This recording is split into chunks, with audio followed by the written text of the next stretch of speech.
como mi esposa hacía una excelente presentación en este domingo, es el domingo de Palmas, como verán, me hizo poner mi camisa de palmas, salvo que en excepción que no hay nadie aquí con unas palmas. Lo que voy a hacer es que el domingo de Palmas del 2026, todo el equipo de alabanza va a venir y vos con el pelo hula para que no te ríes de mí tanto. Vamos a la palabra de Dios. Me encantaría que ustedes abran conmigo la escritura, el Evangelio según San Juan. Vamos a elegir Juan en esta mañana. Aunque el acontecimiento de la entrada triunfal de Jesús a Jerusalén está en todos los evangelios, yo elegí puntualmente a Juan porque me gusta de la manera en la que él lo relata. Le comento que Juan no es una persona escritora de primera mano de este evento, como ningún parte del libro del mismo evangelio, sino que lo que hace Juan es tomar de Marco. El evangelio de Marco fue el primer evangelio escrito. No fue Mateo, como está puesto en nuestra Biblia, sino que fue Marco. Y todos los demás, pongan atención a esto, si quieren aprender junto conmigo, todos los demás evangelistas toman de Marco, que Marco es el primer evangelio y Marco sí es el que escribe de primera mano los acontecimientos. Dato curioso, pero podemos aprender muchas cosas más juntos. Evangelio de Juan, dije entonces, usemos el capítulo 12, leamos juntos, por favor, al unísono, del verso 12 al 19. Si no tienes Biblia, el texto está en la pantalla para leer juntos.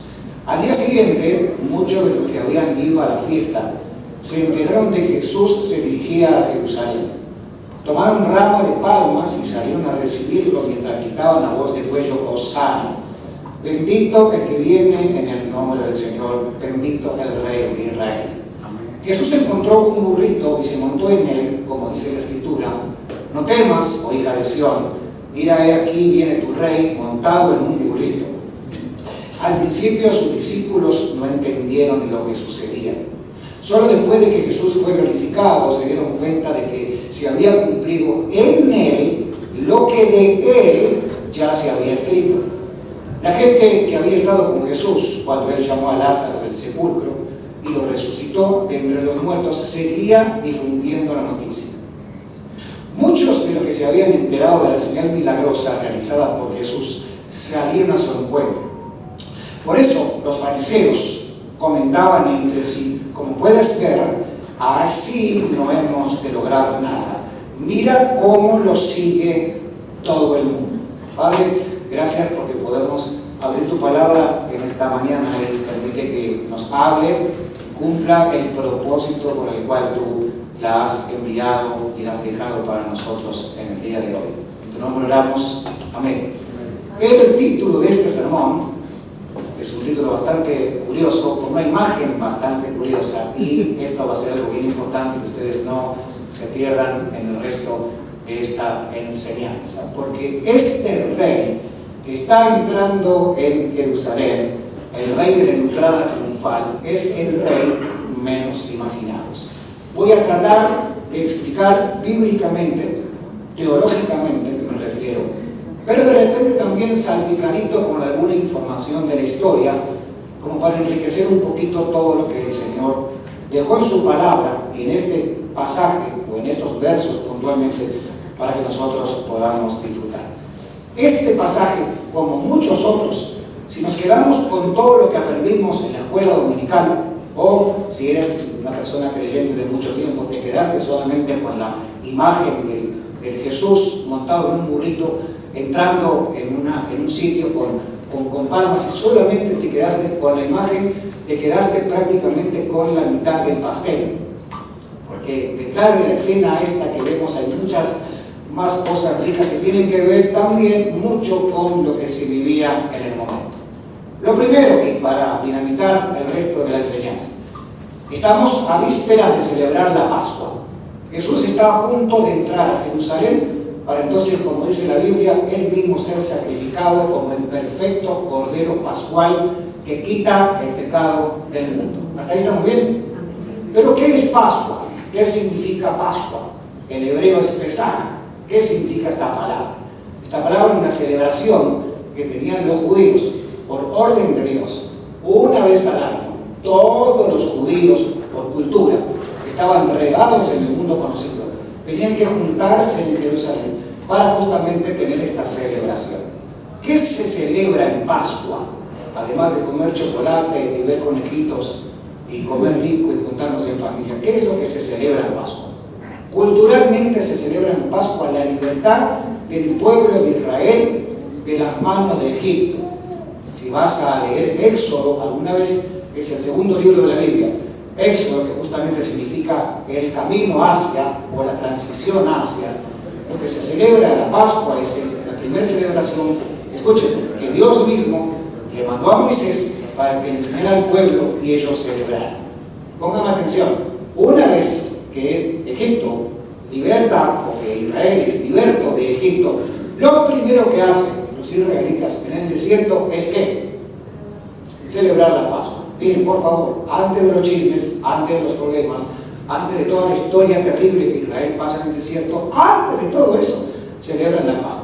La Pascua se trataba justamente de un evento muy particular, donde un animal era sacrificado, e inclusive la sangre de ese animal, en el caso de Éxodo, era la que debían pintar los dinteles de la puerta, para que cuando el ángel de la muerte pasara, matando a todos los primogénitos, justamente no asesinara a ninguno de los israelitas.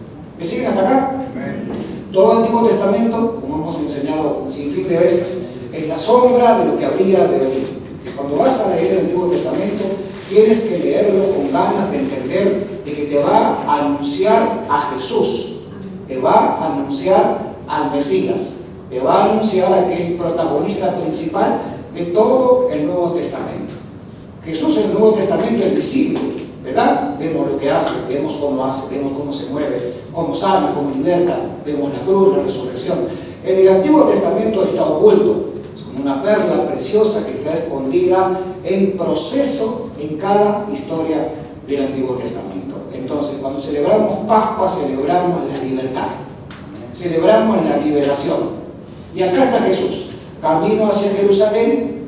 Todo el mundo está celebrando la celebración de libertad, históricamente hablando, del pueblo de Israel. Ahora Jesús está en esa escena de fiesta de libertad para Él presentarse como el libertador para siempre. ¿Me siguen hasta acá? ¿Sí? Bien, perfecto. Avancemos un poquito más en todo este asunto. Varias cosas aparecen y las voy a usar tal cual como están en la Biblia.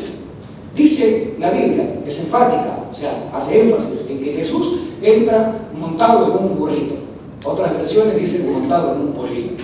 Ahora bien, pónganse a pensar junto conmigo. Ni en el día de hoy es algo muy, imponente que alguien entre montado en un burrito. ¿Alguna vez usted montó un burrito? ¿Y qué tal se siente? Va rápido. ¿Usted se sintió elegante y conquistador? Usted se sintió de repente, wow, soy una persona imponente ante la sociedad. Me sacaría fotos para que todo el mundo vea qué buen carro tengo, qué buen burrito tengo. ¿De verdad que no? Ni hasta el día de hoy. Miren, si no me creen, por favor busquen en su historia de los países que ustedes representan. Los conquistadores, las personas que han hecho algo por la misma nación, todos están montados en un caballo grande. Por ejemplo, en mi caso, me toca hablar de San Martín, que fue el conquistador, el libertador de la República Argentina. Ves una foto de un conquistador y está montado en ¿dónde? ¿En un burrito?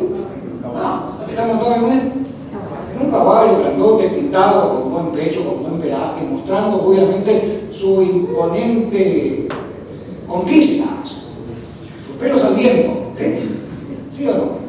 ¿Sí? Perfecto. Entonces, en el caso del Imperio Romano, el tiempo en el que Jesús está en este momento situado, era justamente así. Cada enviado de Roma a visitar o a conquistar o a supervisar cualquier área era enviado, él, la persona a cargo, el general, en un caballo imponente, porque obviamente tenía que ver con la visión, la presentación, con toda una tropa de soldados que llegaban hasta el lugar y todo el mundo sabía horas antes de que alguien venía en camino, porque se escuchaba la tropa de caballos cabalgar desde lejos, y aquí viene alguien imponente que viene a conquistar o que viene justamente a imponerse, insisto. ¿Me sigue la idea? Nada que ver con la imagen de Jesús. Este rey era algo inesperado. Este rey viene, síganme la idea, montado en un burrito. Y no era de carne asada. Con un grupete de gente que sale a hacerle alboroto, con palmas en la mano, niños, gente inocente, gente, no sé, sin ningún prejuicio, mientras que Roma estaba acostumbrado a que cada vez que enviaba a alguien, iba con toda la imponencia habida y por haber. ¿Me siguen la idea? Y esto era bastante confuso, tremendamente confuso, porque ¿a qué clase de rey vamos a seguir? ¿De qué clase de conquistador estamos hablando? Cuando Roma enviaba a alguien a su representación, enviaba a alguien imponente, que hiciera ruido, que todo el mundo supiera que había alguien poderoso ahí. Cuando el reino de los cielos, cuando Dios el Padre envió a su Hijo a salvar al mundo, lo envió en una forma completamente diferente, anormal. El rey menos imaginado. ¿Le sigue la idea? Seguimos un poquito más avanzado. El segundo elemento que usan la gente para recibirlo son palmas. Palmas literalmente es tal cual como lo podemos ver en el día de hoy. Y hay bastante que aprender acerca de eso, porque hay un tiempo, lo que se llama el tiempo intertestamentario. ¿Qué es esa palabra rara? Es el tiempo que sucede entre el Antiguo Testamento y el Nuevo Testamento. Miren, háganme un favor, si tiene Biblia física, vaya conmigo a la parte del medio. Rápido, por favor, para que podamos hacerlo de una manera tranquila. Si tienes teléfono, quizás no me va a servir la idea. Pero si tienes Biblia de papel, ve a la parte del medio, a la parte del medio. Eso es justamente donde termina Malaquías. Malaquías es el último profeta menor que aparece en el Antiguo Testamento. Y después aparece Mateo, que es el primer evangelio, ¿no? Que es la parte, el Gran Desierto. Vamos, muchachos, es lo que ustedes conocen como Antiguo y Nuevo Testamento. La expresión mejor sería Antiguo Pacto y Nuevo Pacto. ¿Ya están ahí? Yes. Bueno, en ese espacio en el que ustedes están hay 400 años de distancia. ¿Cuánto tiempo? 400 años. Así que si usted si le gusta escribir su Biblia, ahí lo puede escribir. 400 años. Amén. En esos 400 años se le conoce como el periodo del silencio, donde Dios no hablaba y no había revelación para nadie. O sea, la profecía se detuvo. No pasó absolutamente nada por 400 largos y tediosos años. Lo que sí pasó fueron varias revueltas. Hubo de repente varios sucesos que históricamente se reconocen. Uno de ellos, el más particular, que tiene que ver con lo de las palmas, aproximadamente unos 150 años del nacimiento de Jesús, hubo un movimiento con los mardoqueos. ¿Los mardoqueos quiénes eran?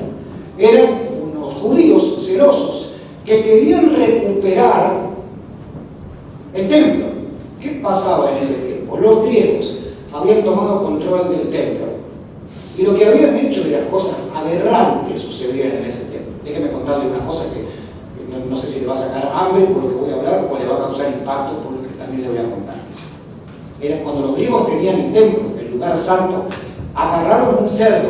Ustedes saben que en la Biblia es un animal impuro el cerdo, ¿no? Sobre todo para los judíos, ¿no? ¿Me siguen la idea? Hoy comemos carnitas, chicharrón, no pasa nada, se santifica y va para adentro. En aquel tiempo era aberrante que eso fuera así.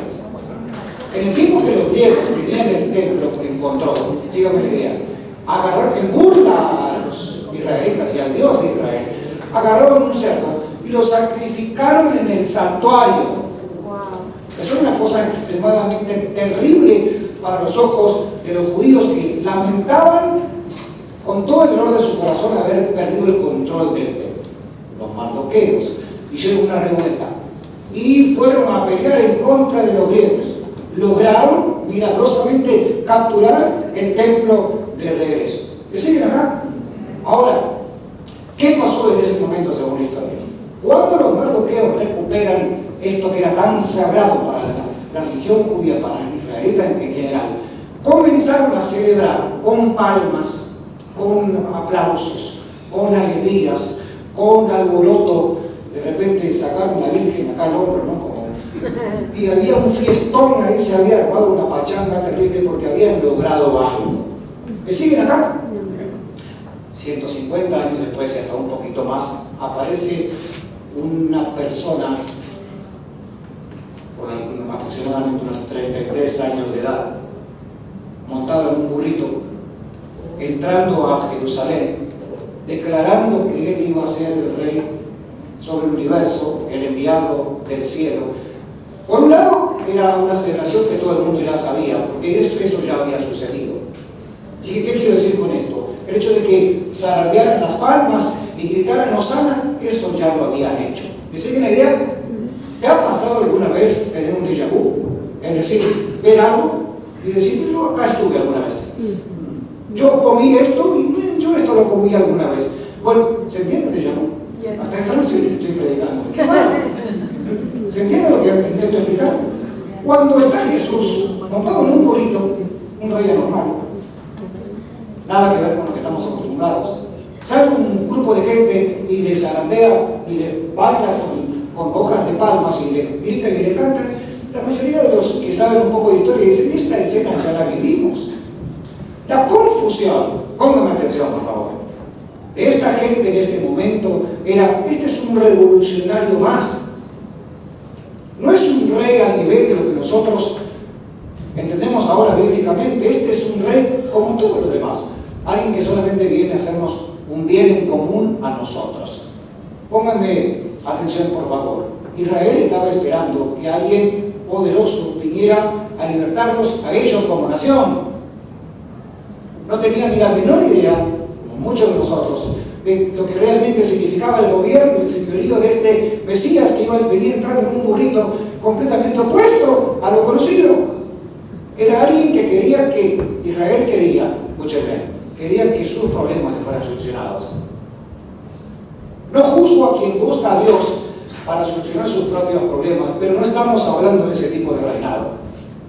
No estamos hablando del rey que viene solamente a hacerme bien a mí, nada más, y a mi familia, y a los que yo quiero, y a los que yo elijo. No es el rey que viene a hacerme bien a mis amigos de años, o a mis paisanos. Dios bendiga a Argentina. Amén. Por favor, échenle ganas.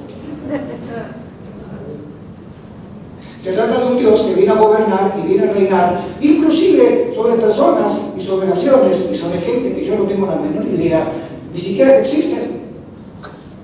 El gran problema de este momento, como el gran problema de hoy, es que queremos limitarnos a un Dios que pertenezca a mi partido, que pertenezca a mis gustos, que se parezca a lo que yo pienso que debe ser, que haga lo que yo creo que tiene que hacer. Nuestro choque con el reino, como lo es en este mismo momento, es, estamos enfrente de un Dios que no se parece nada a lo que yo hubiera querido que sea. Lo que se casaron, Dios los bendiga, después de un tiempo, sin lugar a duda, experimentamos una sensación, no sé si de frustración, llamarlo así, pero de repente de decepción. ¿Algún casado decepcionado hay acá? Todos santos.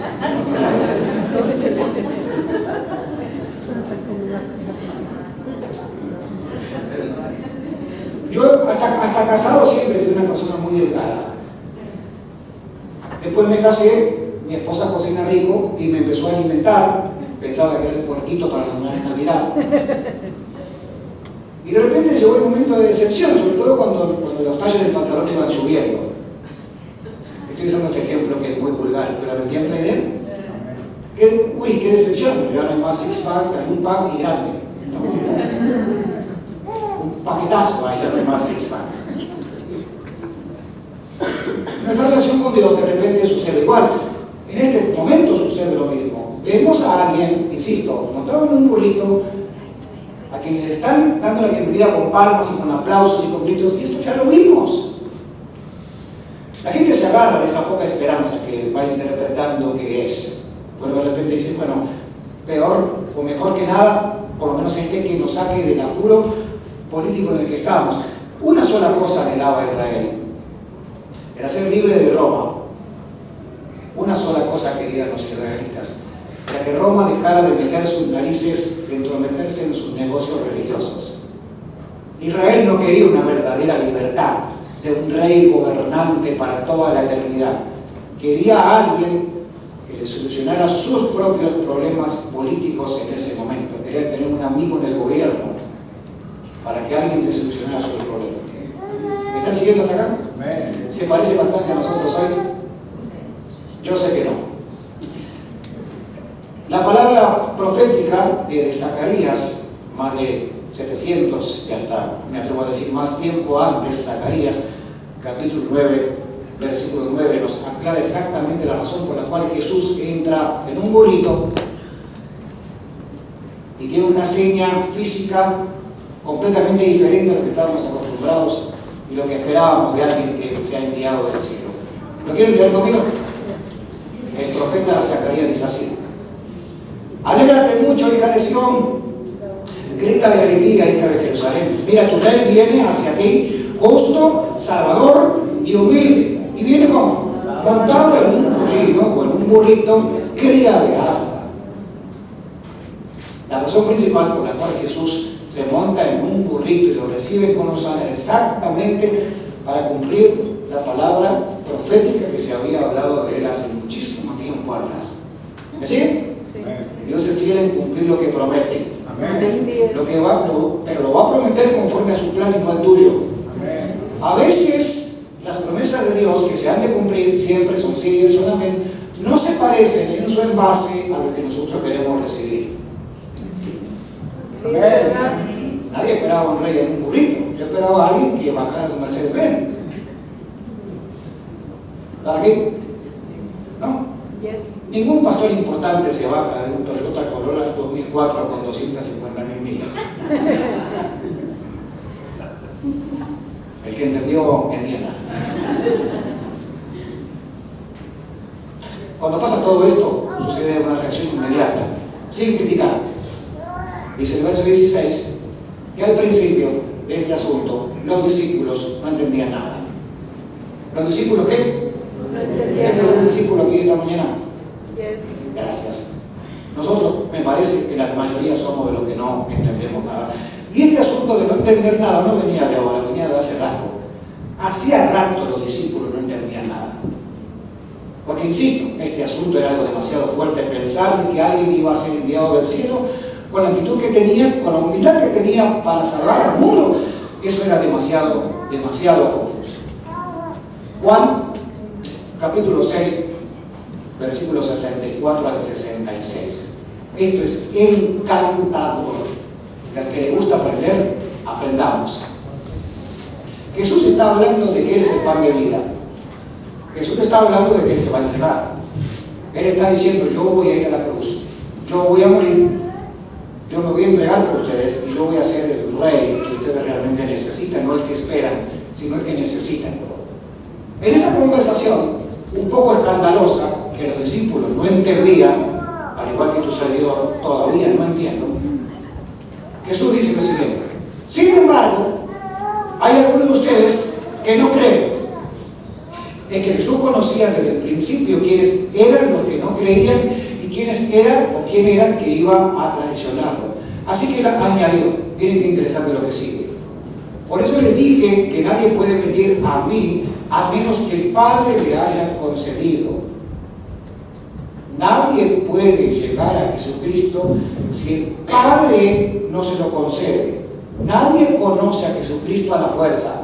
Nadie recibe el reinado de Cristo puchándolo.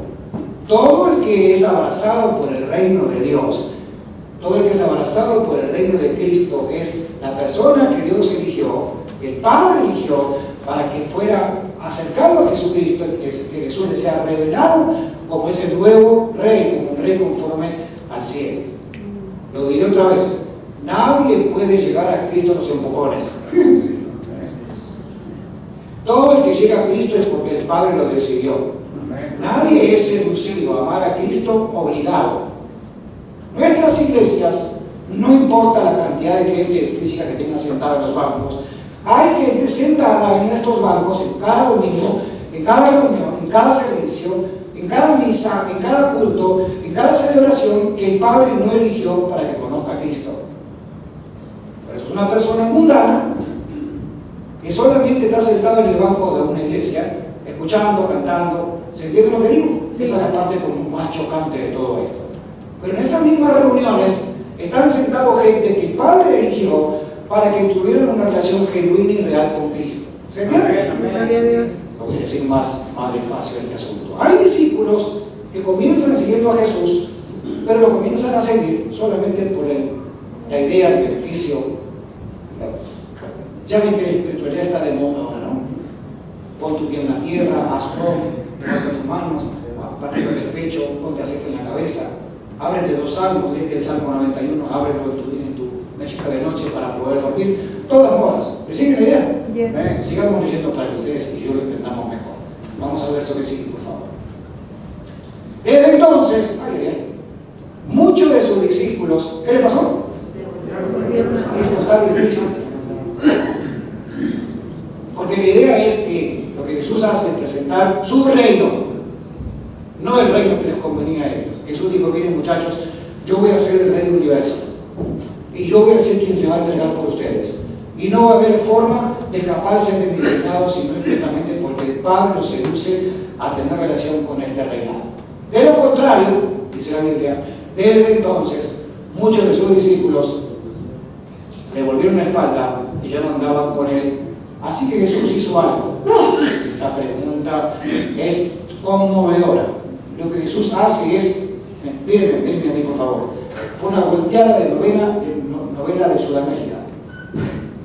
¿Y ustedes también se quieren ir con ellos o me quieren seguir a mí? Yo te pregunto lo siguiente: ustedes, diría Jesús, ¿todavía me quieren seguir o se quieren devolver?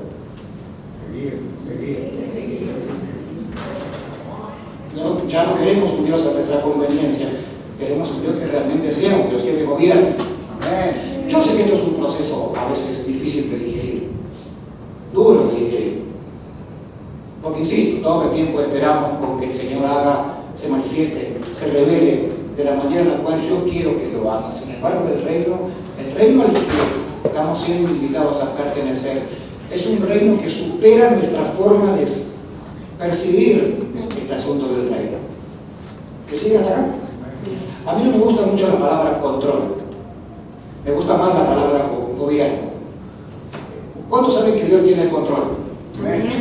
Me gusta insistir en esto, me gusta más la palabra gobierno, porque cuando pienso en control yo pienso en alguien que está desde arriba, que es mucho más poderoso que yo, que me agarra, me saca, me pone, me levanta, me tira, me agarra, y me está haciendo ¿qué?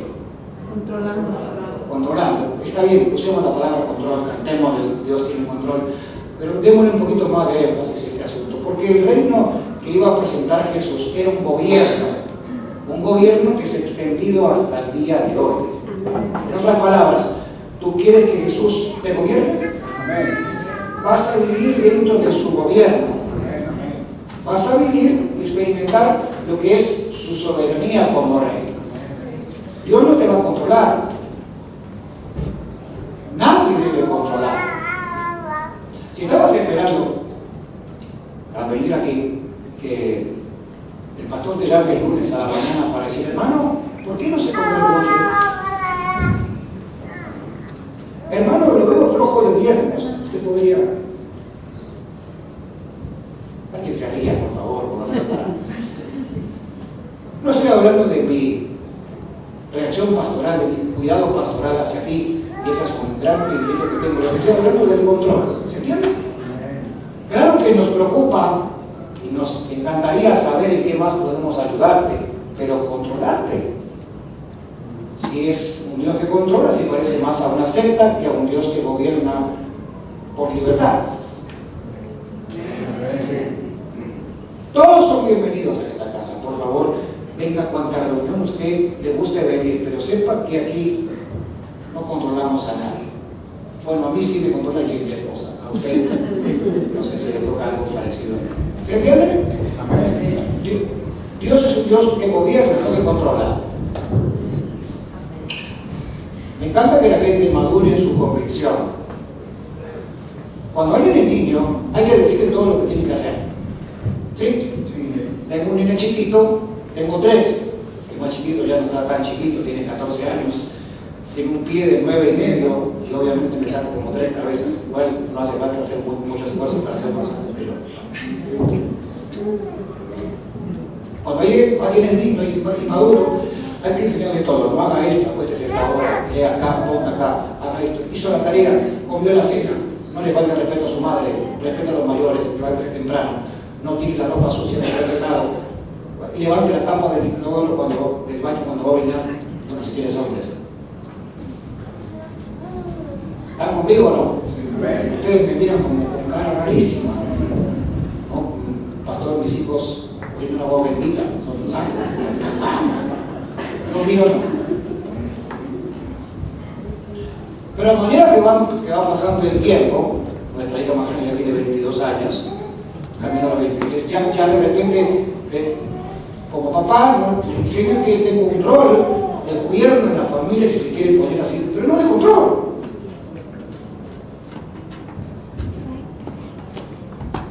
Vamos a madurar este año, de manera que todo el mundo pueda entender aquí, y en lo que Dios vaya añadiendo, que la intención de Dios no es controlarte, sino gobernarte. Amén. Nadie te va a decir qué es lo que tienes que hacer y qué es lo que no. Inclusive Dios mismo tampoco lo va a hacer. Dios no controla, Dios gobierna. Mire con cara de predicador enojado al lado suyo y dígale: Dios no controla, pero sí gobierna.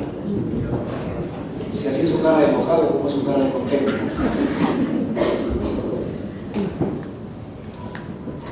Cuando los seguidores de testigos de la resurrección de Lázaro siguen a Jesús, que es el segundo grupo que está presente en esta revuelta de la entrada triunfal. El primer grupo son los discípulos confundidos.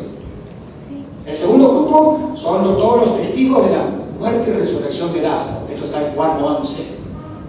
Y entonces el problema de los fariseos que estaban en el momento, un momento más ahora de los fariseos, la preocupación más grande era: ¿qué vamos a hacer con este que está revolucionando todo el asunto? Porque si este revolucionario sigue todavía levantando polvo entre los judíos, nosotros, fariseos, vamos a perder el poder y el control del lugar santo. Esto se encuentra en Juan capítulo 11, versos 47 y 48. La preocupación de los fariseos era que el lugar santo quedara en control de esta revolución judía. ¿Qué le pasaba a los fariseos? ¿Qué era lo que los fariseos estaban celando? ¿Quiénes eran los fariseos? Los fariseos fueron personas que comenzaron bien y terminaron mal. ¿Conocen gente así? Mira el fariseo que tiene al lado, por favor. No necesita. Cuando los fariseos comienzan bien. ¿Dónde comienzan los fariseos? Cuando Israel es cautivo por Babilonia y se aguantan 70 años de estar cautivos, los judíos recapacitan, algunos por lo menos, y dicen: caramba, ¿cómo hemos perdido la pasión y el amor por la ley? Entonces, ¿qué hace el grupo de los fariseos? Los fariseos comienzan bien, comienzan siendo personas recelosas de la palabra. Tenían 3 cualidades los fariseos, buenísimas, cada una de ellas. La primera eran personas que estaban separadas del mundo. La segunda era que eran estudiosos, minuciosos de la ley del Señor y eran expertos en ella. Eran personas que sabían punto y coma acerca de todo lo que la ley de Jehová enseñaba. Y lo tercero era que eran personas obviamente separadísimas de las cosas paganas. Pónganme atención, por favor. 3 perfiles muy delicados. El primero, separados del resto del pueblo. La gentuza por allá, los fariseos por acá. Segundo, tremendamente conocedores de la ley. Sabían a punto y coma qué es lo que decía la ley de Moisés y sus agregados. Y tercero, eran personas obviamente, rotundamente separadas de cualquier fiesta pagana. Empezaron bien, pero luego se fueron desviando. Y lo que no supieron es que en ese recelo que tenían se convirtieron en una secta. Insisto, personas extremadamente cerradas. Los santos eran ellos, los inteligentes eran ellos, los que podían tener una verdadera relación con el Dios de Israel eran ellos, y todo lo demás, arréglense como puedan. ¿Me siguen hasta acá? Ser un fariseo y ser un actor tenía una gran alianza. Ser un fariseo y ser un actor era algo muy, muy parecido. ¿Cómo se describe un actor? ¿Alguna vez usted actuó de algo, aunque sea? De burrito, no, por lo menos. actor aquí? ¿Algún actor de Hollywood frustrado? Ningún actor ni en la escuela. Ustedes fueron a la escuela. Actores, es cierto, tengo 2 actores de verdad. Pronto lo veremos, los tengo preparados para disparar. ¿Un actor qué hace? Toma un papel que no es el de él y lo actúa. Los niños nos creíamos siempre superhéroes, Superman, Spider-Man. Las mujeres, siempre princesas, y las mujeres maravillas, gracias. Siempre princesas. ¿Se entiende lo que es un actor? Los fariseos eran eso. Eran personas expertas en demostrarte exteriormente, actuar exteriormente, pero su corazón estaba en otro reinado. Ellos querían un Dios que les resolviera sus problemas, no querían un Dios que fuera rey del universo conforme a su voluntad. Querían una persona un amigo en el gobierno, te lo digo una y otra vez, querían un amigo en el gobierno para que les solucionara sus propios problemas. Voy a la recta final. Se dice que los fariseos tuvieron un gravísimo problema. Ponme el texto otra vez en pantalla, los últimos versos, si es posible. El primer texto, el texto base, por favor. Juan 12.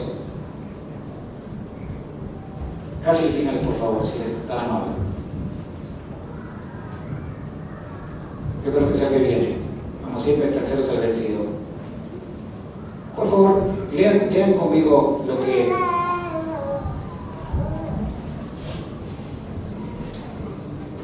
¿Qué es el siguiente? Gracias. Pongan atención, termino ya. ¿Están ahí conmigo todavía? Sí. No se me vayan, por favor. Después que Jesús resucita a Lázaro, se levantan de los muertos, se hará una revuelta maravillosa y un verso más.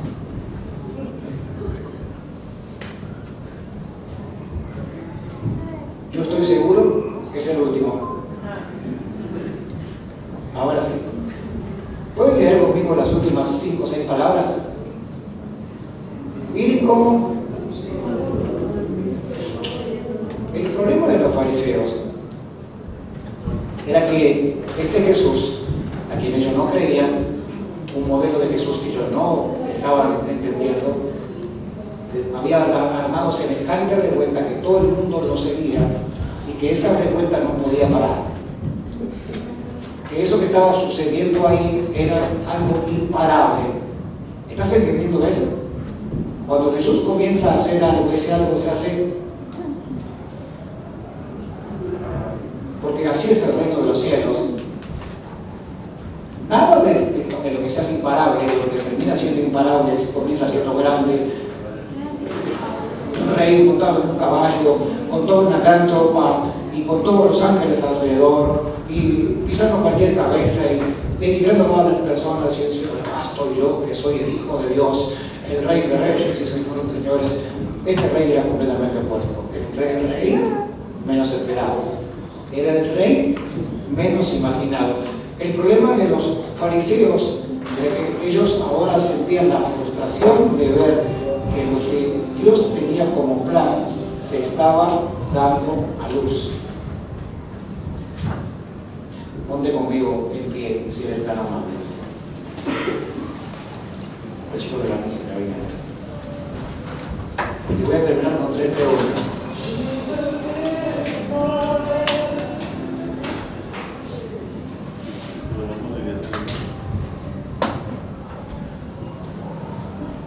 Esta historia, como otras de la Biblia, si no le ponemos atención, nos perdemos lo más importante, ¿ves?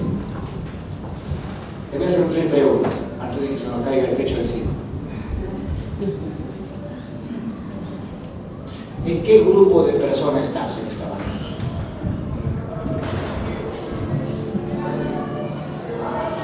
Discípulo confundido porque todo lo que está pasando no tiene nada que ver con lo que pensaste que iba a ser.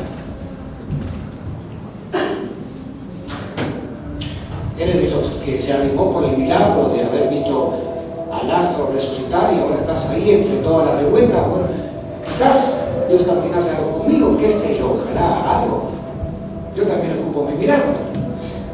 Levantó a Lázaro de los muertos, quizás me puede sanar a mí también. Nada está mal, ¿verdad? O en el grupo de los fariseos.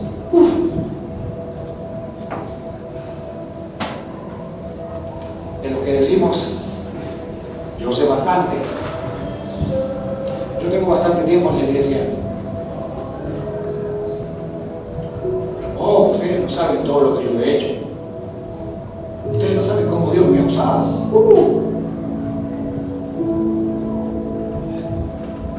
Eso de ver a Jesús en un burrito,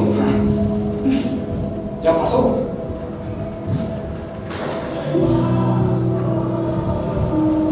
¿En cuál de los tres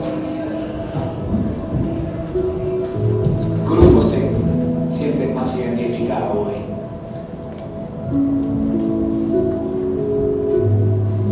¿Confundido? ¿Cerca de un reino que te puede beneficiar?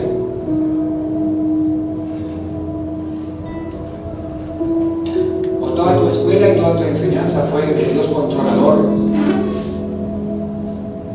que selecciona? Aquí están los sanos y los inteligentes y los que sí pueden, los que sí saben, y todo lo demás. Como digo yo siempre a modo de risa, los santos y los chusmas.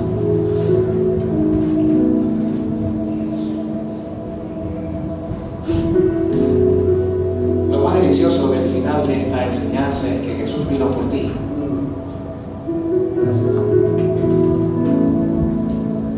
Que en cualquiera de los tres grupos que te identifiques, depende de cómo te agarres esta mañana, Jesús vino por ti. Así que, si eres un discípulo confundido, Jesús vino a buscarte. Si eres una persona que se alborotó por lo que vio y se acercó a ver si puede recibir algo más, Jesús también vino por ti. Y personalmente, en esta mañana Jesús me agarra a mí muy fariseo. Así que si eres de mi club, de los fariseos, de los que creen que saben y no saben nada, Jesús también vino por nosotros, los fariseos. Señor, gracias por llegar a nosotros, por buscarnos a nosotros, por entregarte por nosotros, por demostrarnos que el Rey montado en un pollino es la mejor imagen de la cual te describe.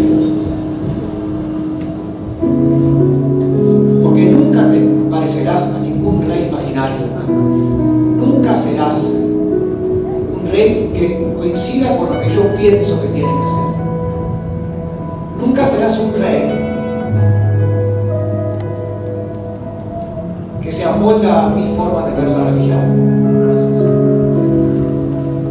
Siempre serás un rey que reestructura, que reaviva, que reforma, que viene a mostrarme el reino, tu reinado, no un control, sino un gobierno,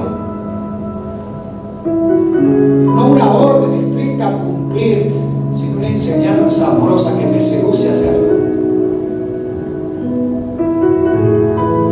Yo te ruego, Espíritu Santo, que si hay alguien en esta mañana que fue golpeado por la religión,